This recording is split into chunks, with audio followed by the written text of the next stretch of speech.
It's the SDG Podcast. Before we get started, you can check us out on the web at solutiondesign.com/podcast or find us on all the social medias, LinkedIn, Twitter, Facebook, and Instagram at Solution Design Group. And we're podcasting. Say hello and introduce yourselves, podcasters. Hey, I'm Chad Jetner. Hello, I'm Peter Lawrence. And I'm Kyle Bacher. And today we're going to talk about jobs and all of the jobs that we've had and kind of how they've helped us with consulting. Also, it's kind of a journey thing, and it's kind of you're never too late. You know, we all have a different way we got to where we're at.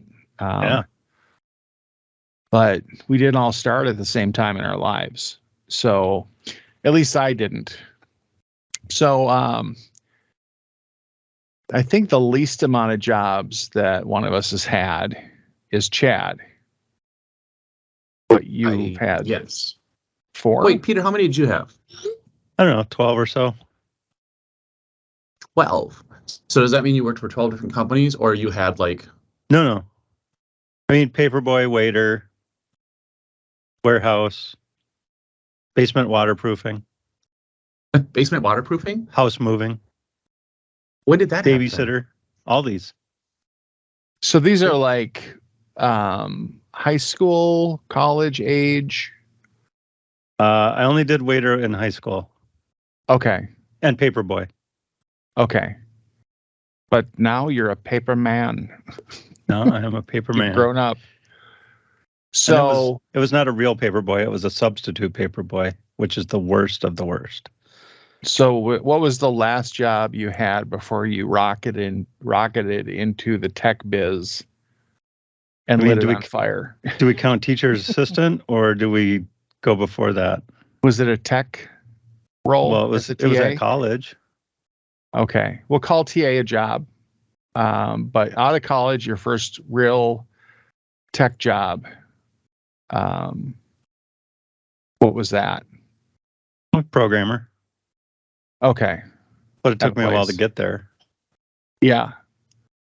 So, in those, what do you think you took away from those jobs? Like specifically, like delivering paper taught you to wake up really stupid early. No. I delivered for the afternoon paper, so Nice. it was an after school job. I learned a couple things from being a paperboy sub and a paperboy friend to someone who had a paper route.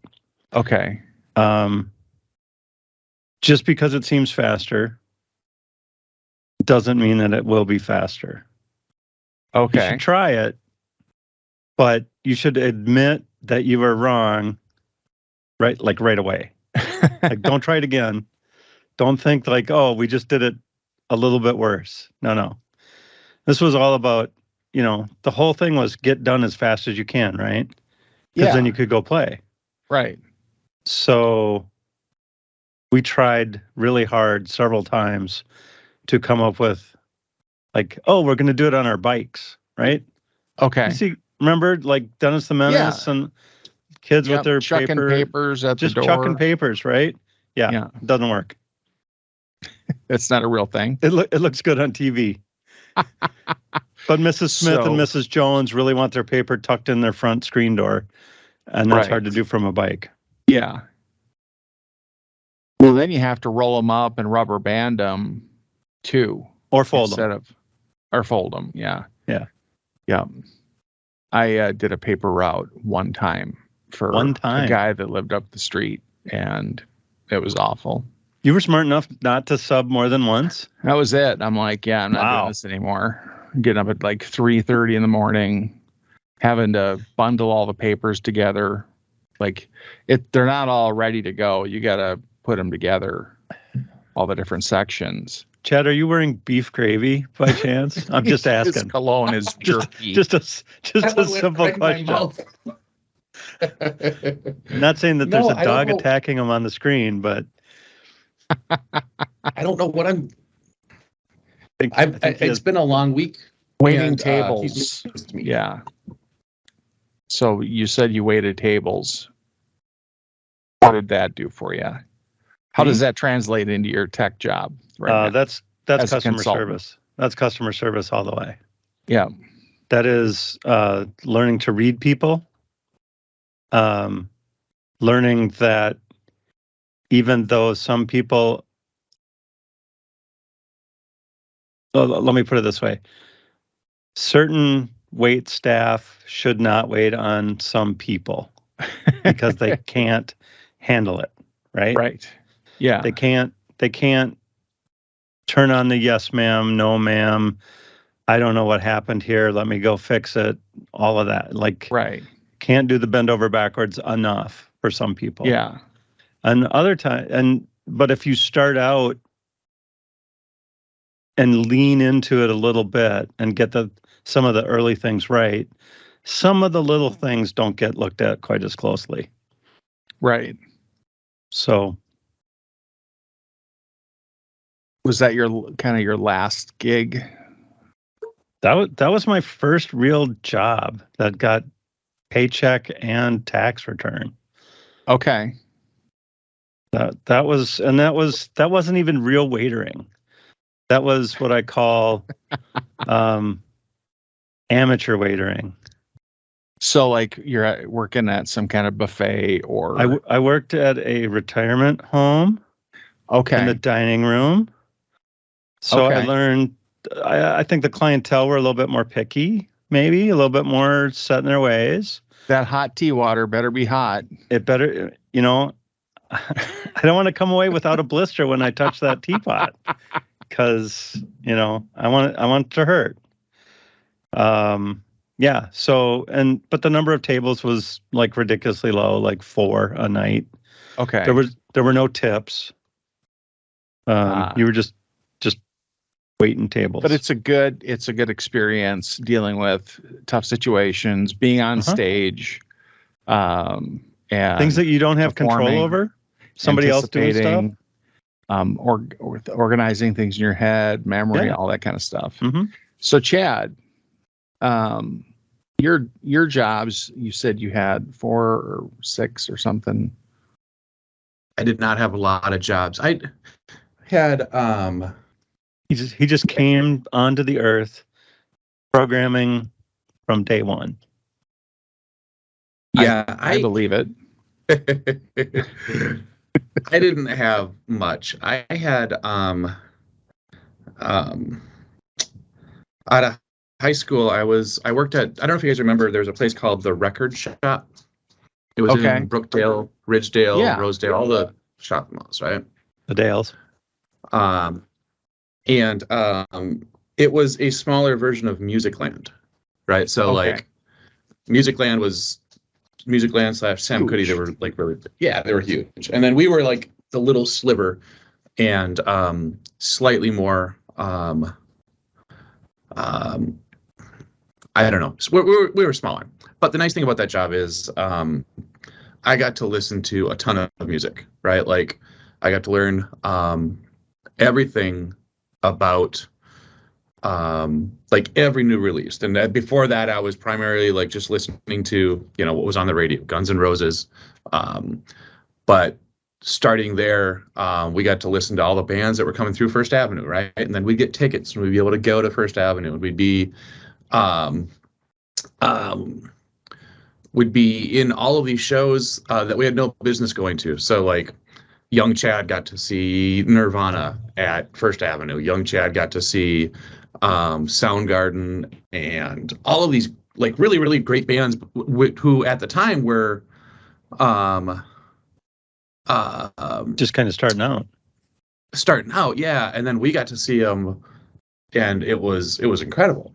And it got me to appreciate music differently than I ever did before. It didn't really teach me any life skills, just that I listened to really crappy music before that. And there's better options out there. I mean, did you learn to make recommendations to folks? Like, hey, I really like Nitty Gritty Dirt Band. Can you tell me who I should be buying next? No, I recommended frequently. So I did, yes. I recommended that they go to Musicland for that crap. um, that's usually the recommendation that I gave. So you worked Um, in charge of growth for the sales of the Well, store. the company doesn't exist anymore, so take Who's from a that specialist? what you will. But no, it was neat. I mean, personally, I was young, when I had that gig, and I was the assistant manager of the store within a few months. And I don't know why or how, right? Like I wouldn't have trusted me with keys. And you get the keys, you lock up, you take the money, you deposit it at the Marquette Bank across the street every night. I mean, it was kind of a lot of responsibility for the age that I was at, but it was it was it was a really neat gig. I mean, I'm kind of glad that the company went out of business, because I could totally see myself have just being like comfortable there and still Working your way up to manager and just coasting. Yeah, like I would have loved to just stay there forever, like just be the guy like John Cusack sitting behind this counter at a record store, Sure. judging everybody coming through and all their musical selections and saying like, yeah, um this is horrible. Go to Musicland for the go to Musicland for the For your Chris Bon Cross. Jovi. Your Bon Jovi. Oh, Chris Cross. Remember Yeah. Chris Cross? They I make do. you want to jump. They did. Yeah. Yeah. That was my first gig, right? And that was so nice. And But then you learned a lot about responsibility too. I mean, yeah. So I went from that place to and then I worked at Mystic Lake Casino for half a decade, maybe more than half a decade. And say it like that, it sounds like a long time. yeah, well, I think about my IT career, and it's like me and my buddy Greg talk about this all the time. I'm like, man, we've been doing this. I've been doing this a quarter century. You've been doing this a quarter century. Between the two of us, we have half a century of experience, Right. and yeah, so half a decade at the casino, mostly dealing cards. But started out doing other little things. Started out doing in the slot machine department. They had different departments: slot machines, blackjack, and then custodial and all this other stuff. And at the end of it, I was dealing cards, and that was an amazing job. That was another one where I probably could have just done that for a career and been happy. The career trajectory there was that. And then you go to Vegas, right? And you deal at Vegas, different games. So You just didn't want to move, or I was mostly lazy. And I'm very habitual. So I didn't want to have to pick up new habits in a different city, in a different state. sure. And then I got into IT. That's it. So was there something that broke you out of dealing blackjack to, like, somebody tapped you on the shoulder and said, "Hey, Java"? Yeah, well, kind of actually. So after 5 years, what happened? My brother was in the Navy. He got out of the Navy, and he was in the Navy. One of his specialty. He was in the IT. He was part of IT somehow on a ship. He landed this gig at this local company called ROI, great company at the time, doing ERP management software. Okay. And he's talked me into coming on board, and I'm like, well, I don't really know anything about anything, and I just picked up a book and I started reading, and then Right. I Started doing. yeah, which is Nice. kind of how it all came together.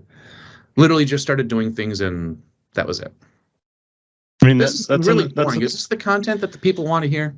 well, I mean, that's I a think nice that, way entry. The Yeah. nugget I got from that was that you're able to make that shift and teach yourself, and it's not something everybody can do. But you're able to make that change and take that risk and get into something else, and it's never too late. Like, you didn't miss the boat because you dealt blackjack for 5 years. Yeah, I don't know. I think almost anybody could do that, right? Like, you just have to have the proper motivation. And for me, one of the motivators was, dealing blackjack. I worked swing shift, right? So I was 5 p.m. to 1 a.m. or 6 p.m. to 2 a.m. And then weekends, you just don't get weekends off. So my weekend was like Wednesday, Thursday or something, right? Nice. And so the proper motivator was, at the time, I mean, I had second kid, and it was nice to see them, right? Because I didn't really when I dealt blackjack.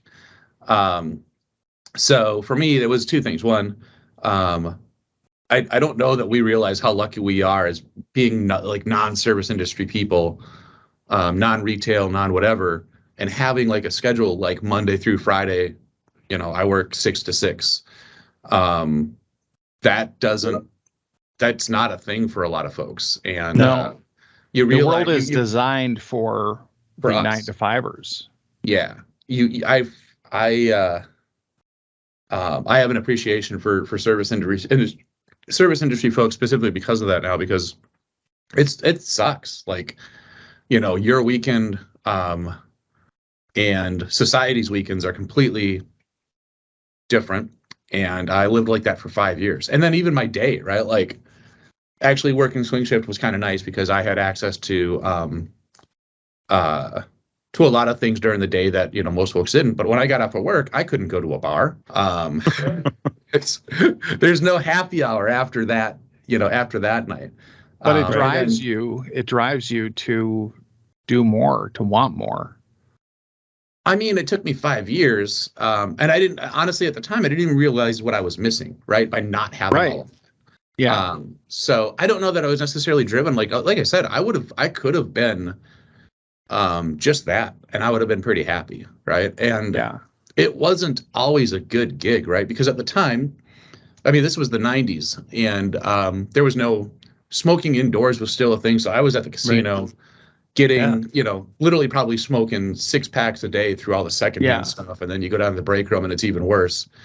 And then, so 6 packs a day, no happy hours, but I didn't really, you're fairly well compensated as a dealer for your skill set and for your age.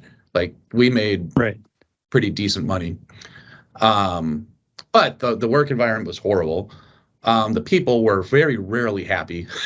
I mean, it was a rare day where you had a fella that was, I mean, guys went on runs, but like that wasn't frequent at all. You're usually taking and not giving away.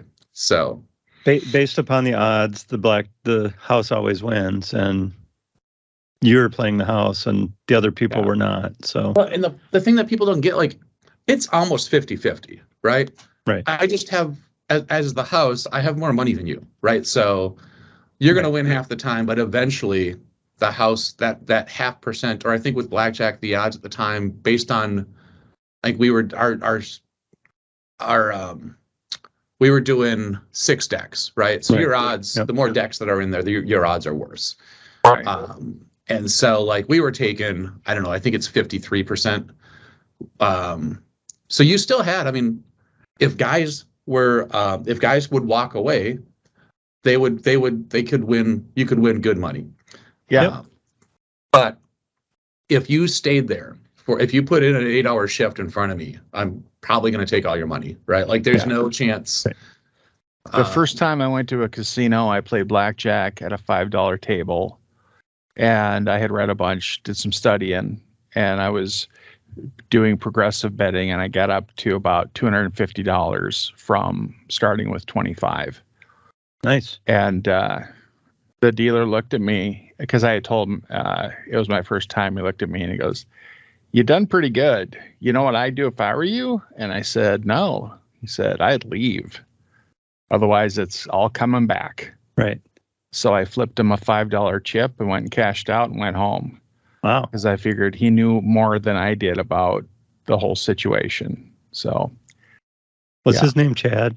I don't know. Maybe it was Chad. I'm sure the casino would not have been happy that he's given advice like that. One Well, of the things that we did at the casino, a job I had briefly was there's a job at the casino for in the slot department. The guy that comes around and helps you out with whatever questions, right? So, Right.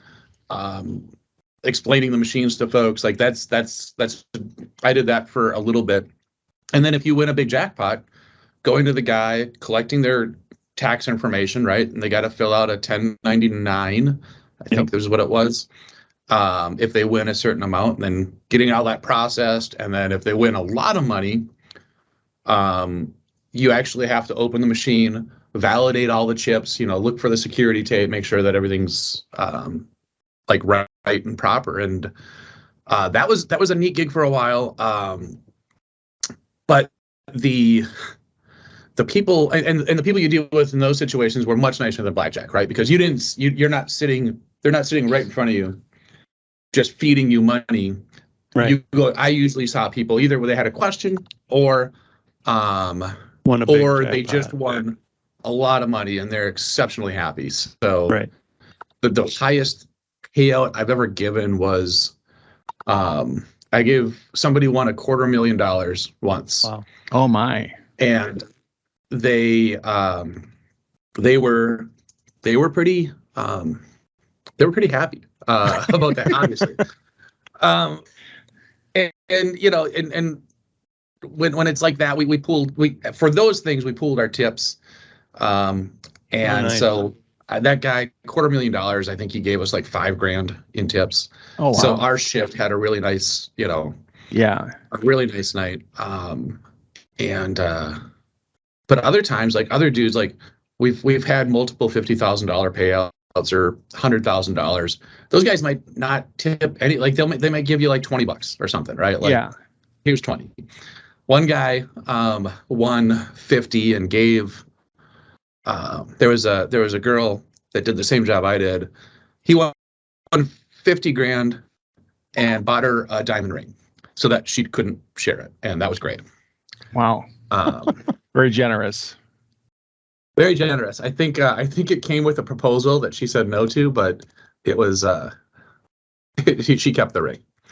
So Well, he tried. an attempt was made, but I don't know, man. I mean, it's the casino was great for a while. Dealing with a lot of different people, customer interactions were different than you'll ever see anywhere else, and the environment was decidedly unhealthy. And your access to like the niceties that we have as 9-to-5ers or whatever you work, it just wasn't there. So it would have been a different thing if I had stayed there, right? Like I probably wouldn't be, I wouldn't have the habits I do today. I wouldn't be the person I am today if I stayed there. Obviously, I mean that's a dopey statement, but yeah, it's true. All right, I'm done talking. I'm gonna have a slice of pizza here really quick while we talk to Kyle about his. Yeah. What did All you right. have, Kyle? Like 2 jobs? Job number 1, Kyle. I actually remembered another one. So I have 40? 37 37. jobs I've had. All right, everybody. Put on your seatbelts. Buckle up your seatbelts. We're going through. No, just kidding. All right. Let's hit the high points. So my summer jobs throughout high school, I worked just weird, taking orders at Cable Value Network and cleaning a bakery and that kind of stuff, assembling hydraulic hose connectors. And I did a day for Dolphin Temp, putting shelves together. And they tried to hire me because I did like 3 times as many as their employees normally do. Oh, did you learn any I created a lessons from that? system. Yes. And I turned it into a game. So it was like fun to do it. Let's see how much I can do. A lot of like service jobs, waiting tables. It started with hosting. And then You started with hosting? Yeah, just for a bit. I wanted to get a server job at Applebee's at Ridgedale. Isn't hosting the above the waiting? No, hosting No. is just seating people and helping out, greeting people at the door, taking them to their table. You might tell them the specials. So then, delivering pizza, waiting tables. I loved my Domino's job. That was a blast. And What made that one fun? I got to deliver to a lot of sports people, Sports hockey players, Okay. like some of the North Stars, Neil Broughton, Brian Bellows, Mike Badano, While they were playing or at their houses? at their houses. Nice. One of the deliveries was at, I just said his name and forgot it, but they were Neil all Broughton? over there. Mike Badano? Yeah. Neil Broughton is one of the greatest people to ever meet. Really Yeah. humble, really nice. He'd give drivers hockey sticks if they asked for one.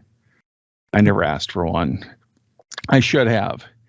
Yeah. Security guard, and then You were in charge I of got into security work- somewhere? Sim security. I guarded the Shillard interchange buildings. The I don't Shillard even- Tower. Oh, What is Shillard? Yeah. I know. I can answer this. That's 394 and 169, right? Yep. That's that tall white That was, building, and then the shorter white building. Oh, okay. That's where my first IT job. ROI was based out of Shillard Parkway. They were the one right behind. So they were between the tall one, and I remember at the time there was a bar down there called Santorini's. So we were the building between the tall white building. We were the little white building, and Santorini's was like right across the street, I think, if I'm remembering that right. Yeah. Nice. So the serving jobs were really the kind of the ones that taught me the most. And while I was a server, I did a lot of training. I was a server trainer at Applebee's, and I opened up the Knollwood store. And that taught me kind of how to train, just doing it a lot.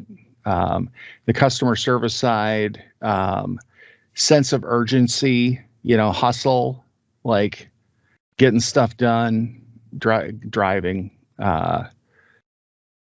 the people aspect of it, like being entertaining. I worked for my tips. Yeah. And so I wanted to, I would get reviews like, or comments like, we came in a bad mood and left in a really good mood because of our server. So I did that for a while, but it was not what I wanted to do my whole life.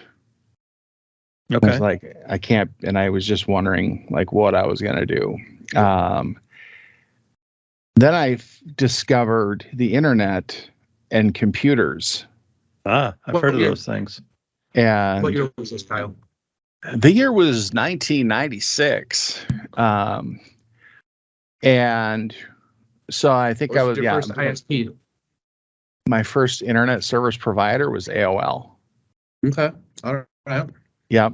Nice. And I had an Acer 120 megabit processor, or whatever it's called, megabyte.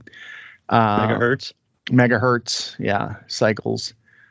I think it had four Peter, who was yours? Just curious now. 4 meg Your first RAM. ISP. I did min.net for a long time. I think it was called. I don't even know how I stumbled on that one. It was private. I mean, that was after dialing into college. Yeah. At college, I had some. Once I got that computer, I started to play games, and the games demanded more and more hardware performance. And so I started replacing memory and adding cards and doing all that stuff, getting things working. So that kind of sucked me into doing stuff with computers, and I started building computers. I got a job at a computer retail outfit, a reseller, Computer Renaissance. People would buy and sell computers. So that's when I got into sales. So I was there to do sales, and I cleared the shelves. And so we had a backlog of stuff that we bought from people but needed to be fixed. So I would help the techs fix stuff so that I could sell it. Nice. Yeah. Then I learned from a buddy that was selling mobile homes how much he was making in that business. So I moved to New Mexico, and I sold mobile homes there for about 8 months. And then I moved to Texas and sold there for another 8 months. Were you just following the tornadoes around and selling replacement homes? I was following the opportunity around. The homes that you sold in New Mexico blew over to Texas. Yeah. In Texas, I went there as a sales manager, not just a salesman. Wow. So, and I did that for a while, and there's a whole big crazy story around that. I won't tell right now. But then I came back and got my server job back at Applebee's, and you went all through that and came back to server. Yeah. Okay. Because I didn't want to work in the mobile home business anymore. I didn't like it. There's a lot of shady characters. It's hard to be honest amongst thieves. Yes. Not all someone will of them. Yeah. underbid you, right? Right. But coming back, I worked at Domino's for like another 8 months to a year. And a couple of the regulars were in IT at Gander Mountain. And one day, I would talk to computers with them. Like the regular customers, or they were working there too? They were customers at Applebee's that were regulars. They would sit at the bar, and Got it. I would talk tech with them all the time. And then one day they asked me if I wanted to be the tech guy for their corporate office. So I went in there and did an interview in my Applebee's shorts and wait, you wore shorts? Shoes full of food. Yeah. And that was that got me into the tech business, and I did tech support, got laid off, worked for myself. Then I got another server job to fill the gap because I ran out of money and I needed cash. So then I got a job in a call center and as a bench tech, fixing CD and DVD duplicators and printers. And then from there, because I didn't like that place, they were up to no good. And then I went and did tech support for office furniture, moving, installing cubicle storage, moving and installing place. And that's where I met SharePoint. They said, our parent company is making us move to SharePoint. Do you want to do the project? I said, yeah, I'll do it. I said, but what the heck is SharePoint? And I took to it pretty fast. I did the project. It was really successful. Then I took it through an upgrade, which created a big problem for me because I used all the features. I used stuff that they took away from me. They took away my portal areas and replaced them with content types. So our whole online manual that was maintained across all these different departments was in here, and then it got shifted to something else and stopped working.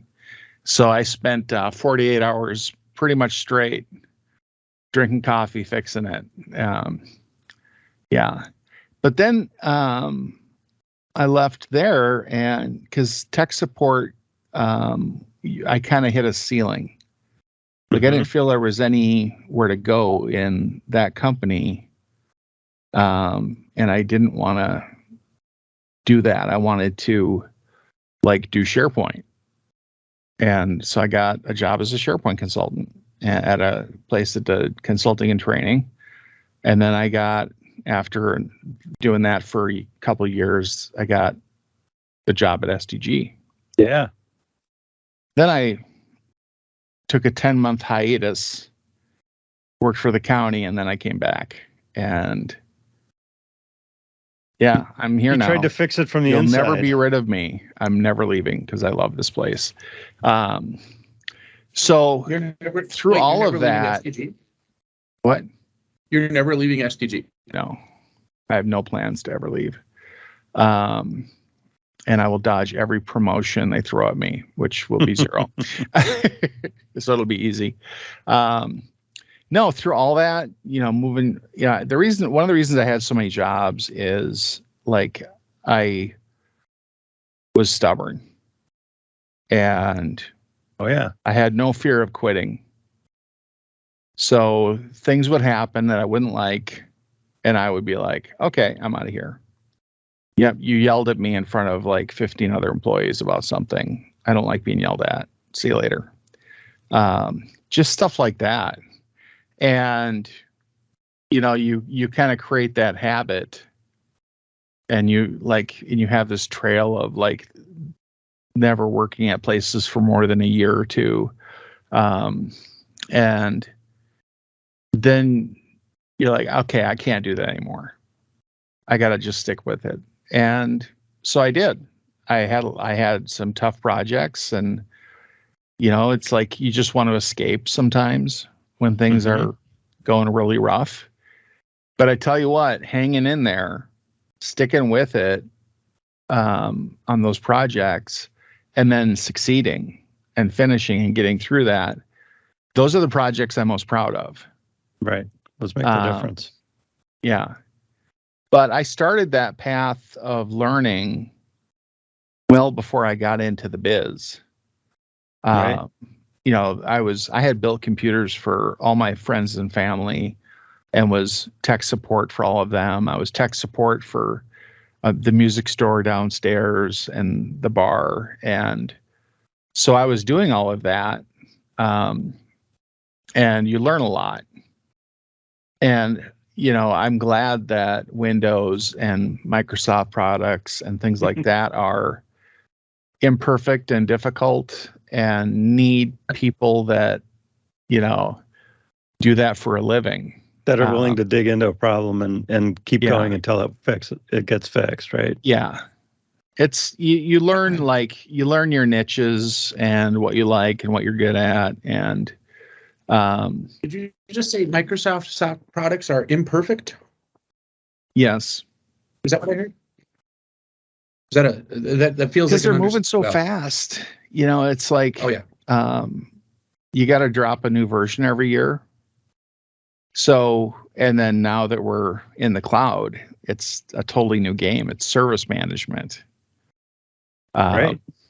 And they And change the service every 6 months. you can't fix your own issues. You got to go through support, and now they have to support their stuff. So I think their stuff is getting way better. I mean, it's better than it's ever been.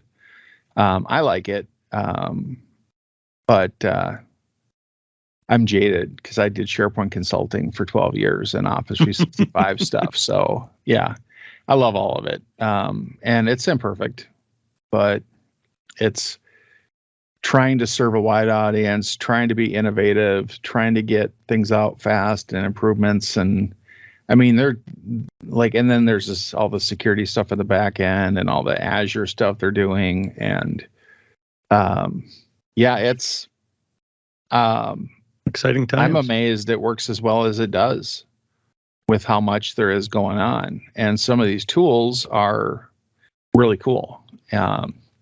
So, you go through all of that and you learn lessons along the way. Like, it's never too late.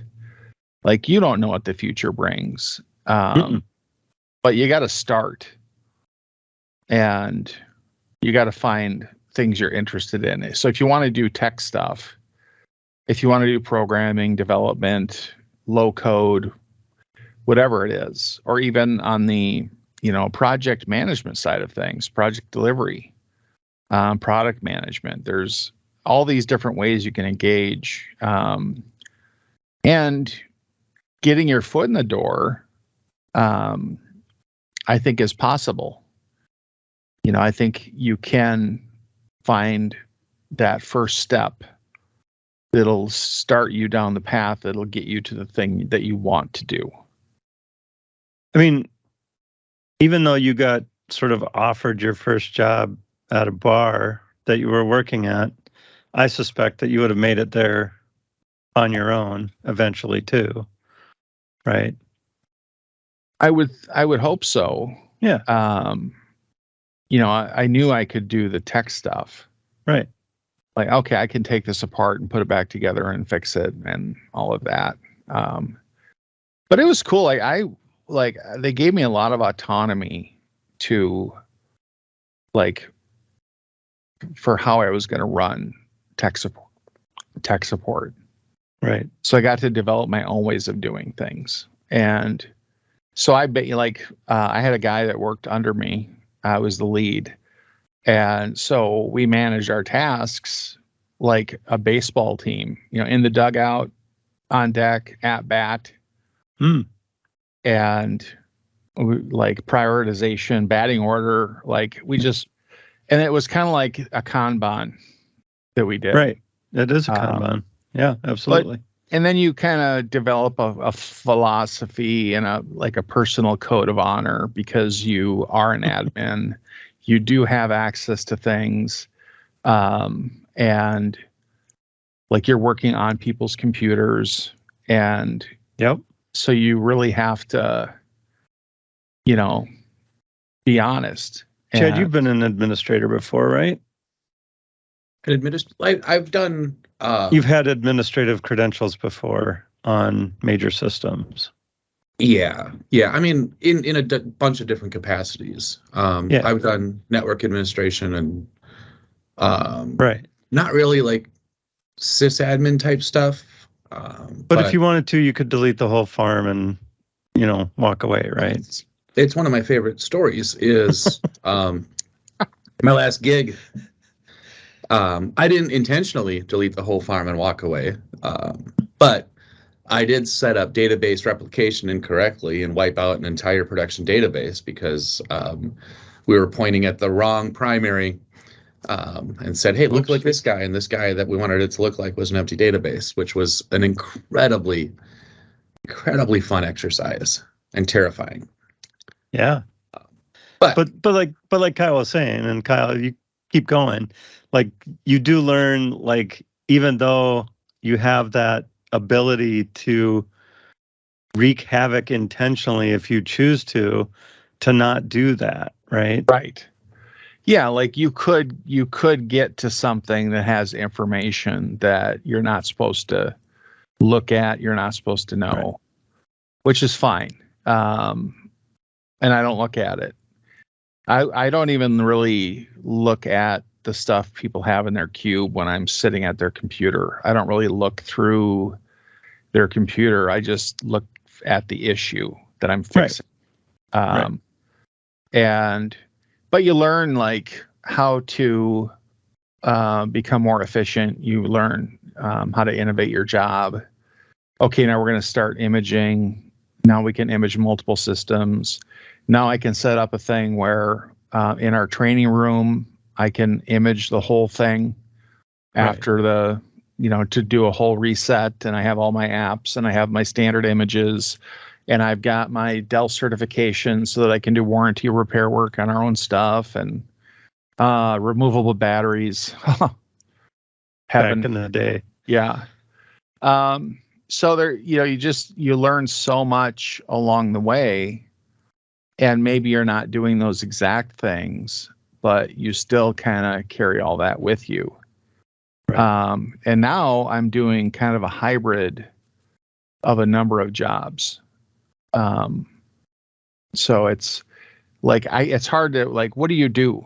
Well, I do tech support and procurement, and I do service management for all of our systems, and I build low-code solutions to make people's jobs easier, add more time to their week.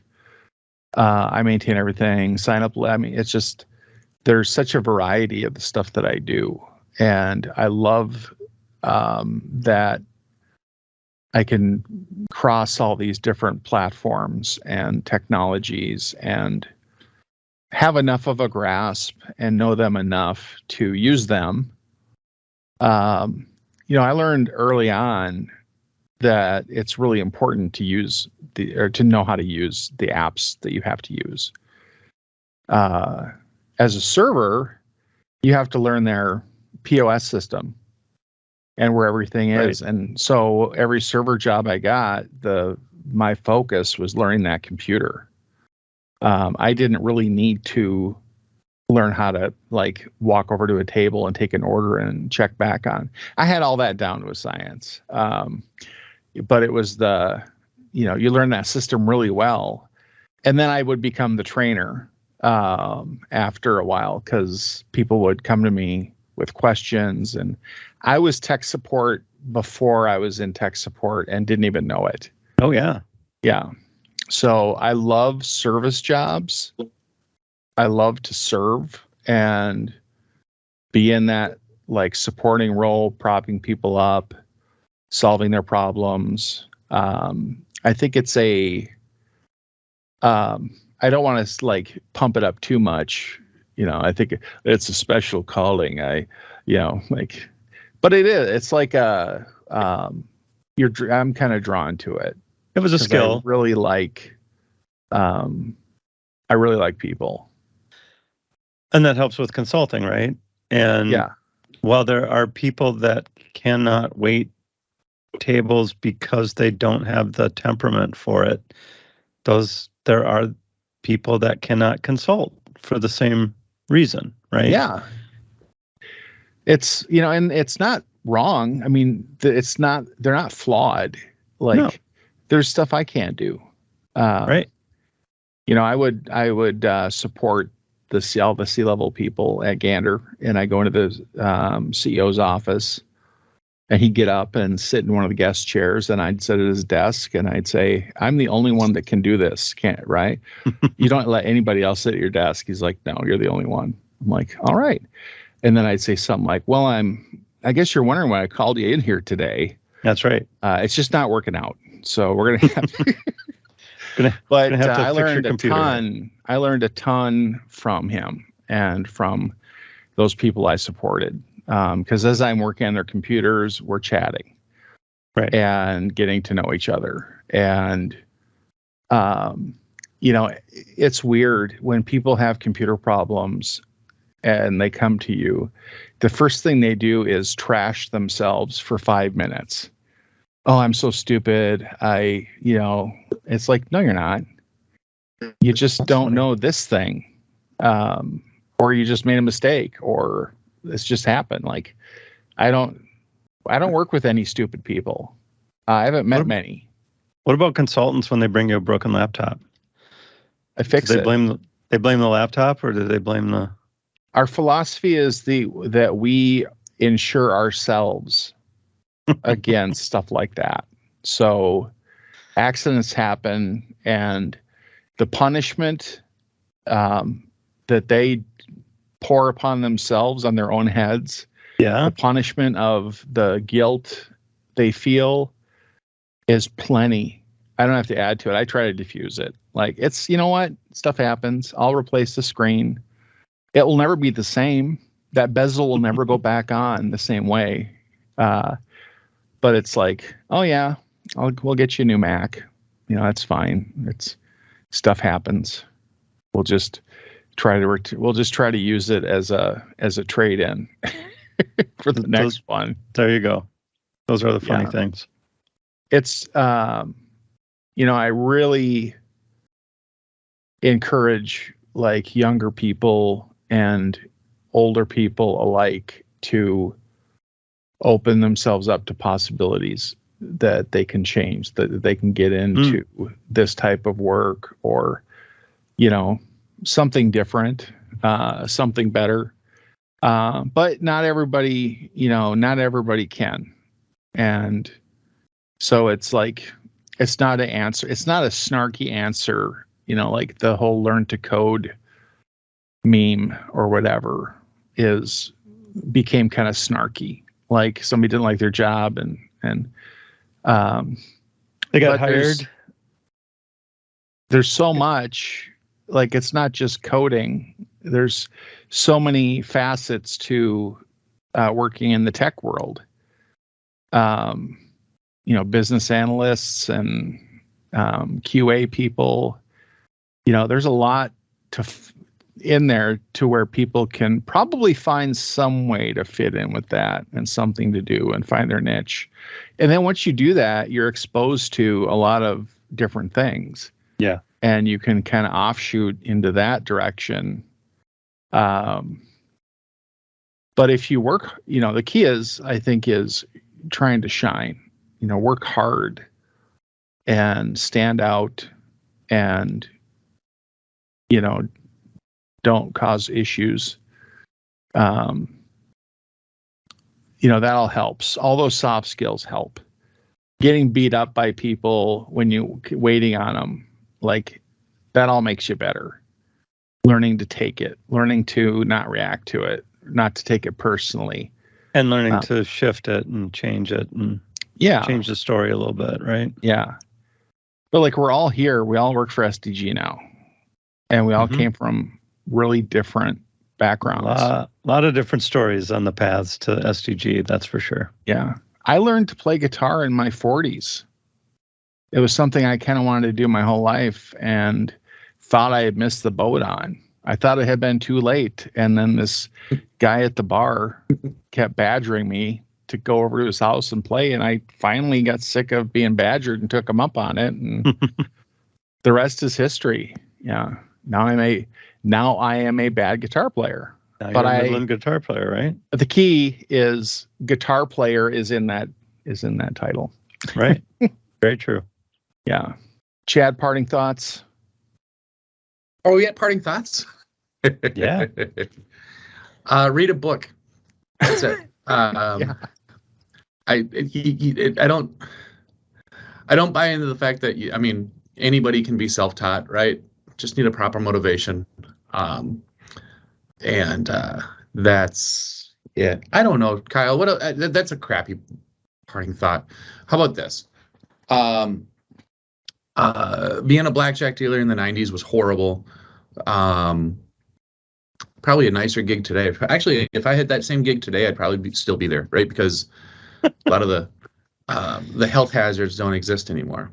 Yeah. It's also a horrible parting thought.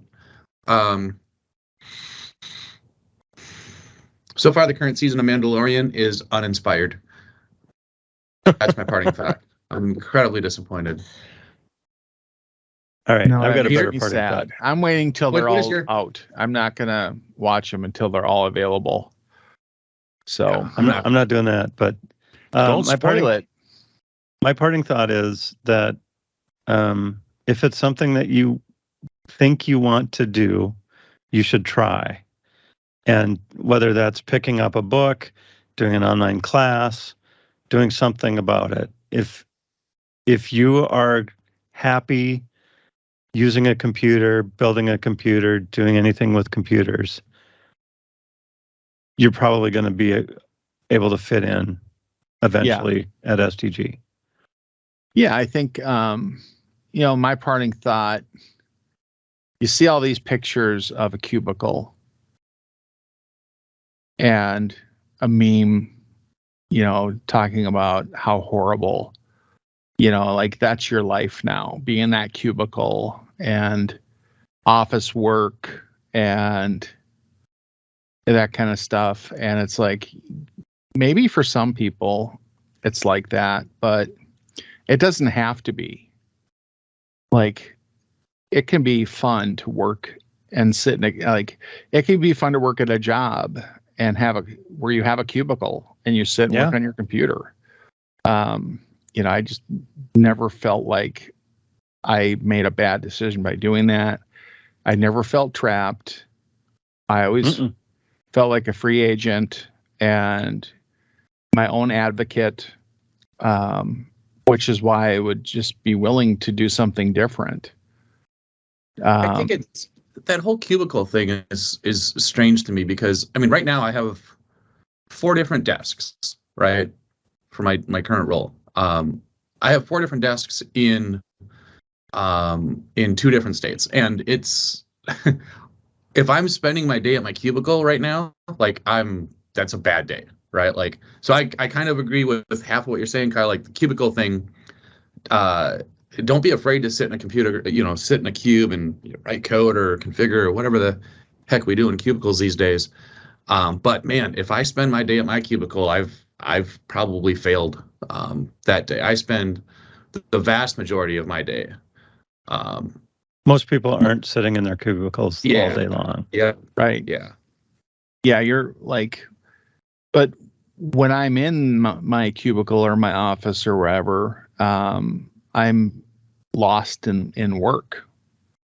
Yeah. And then if all you're of in a the sudden zone, it's like everybody's gone and the lights turn off because the motion detector isn't close enough to me. But I think, no, I was always doing work that I liked to be doing. And so it didn't really, the environment wasn't as important to me. right. But working from home has been very nice, and having the flexibility, the hybrid has been very nice. And I think that's just how it's going to be now. Yep. So, I yeah, feel like we blew past our parting thoughts. I had a parting thought and then I parted from it and just kept rambling. Well, I think that's our podcast. Thanks for listening. Let's say goodbye, everybody. Bye, everybody. goodbye. Goodbye.